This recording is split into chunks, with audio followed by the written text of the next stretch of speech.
नमस्कार प्रणाम। हम हैं आप सबके छोट भाई गायक विकास भोजपुरिया। इंडिया में आज बहुत ही बढ़िया एगो खुशखबरी आई बा और खुशखबरी ई बा कि जो गुरु स्वामी रामदेव बाबा जी पतंजलि में कोरोना के दवाई निकाल देले बानी जोना के नाम बा कोरोनिल। जी हाँ भैया, कोरोनिल इस्तेमाल करी, कोरोना भगाई। ए भैया, भागी आफत हो मिली राहत हो।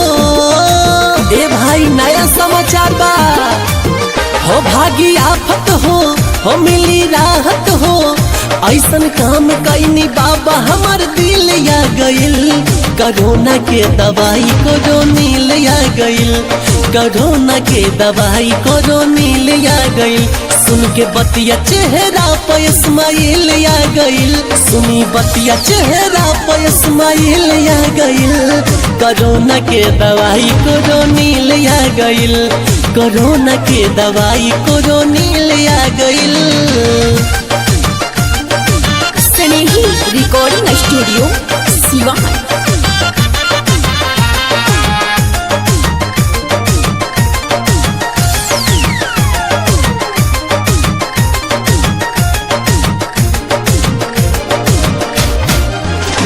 अब नइखे डराइला के, नहीं तनिको घबराइला के।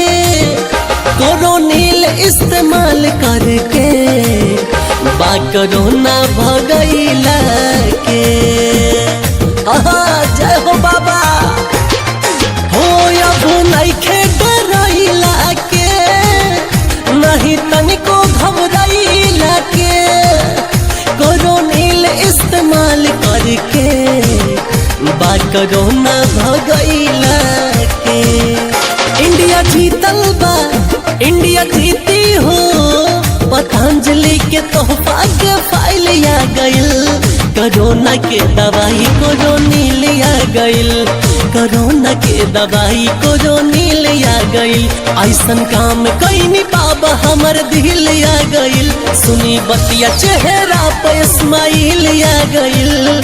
कोरोना के दवाई कोरोनिल आ गइल, कोरोना के दवाई कोरोनिल आ गइल।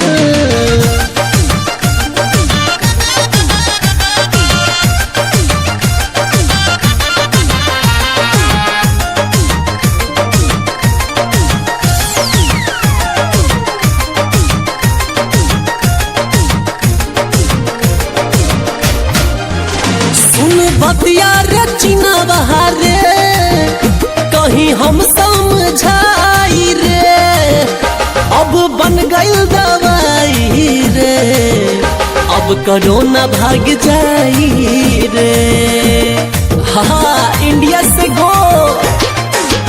सुन बतिया रे चिना बहारे, हम कहीं समझाई रे। बन गइल दवाई रे, अब कोरोना भाग जाई रे। दुख जाई हो विकास भाई हो, लॉकडाउन में भाई अब तो ढील आ गइल। कोरोना के दवाई कोरोनिल आ गइल, कोरोना के दवाई कोरोनिल आ गइल।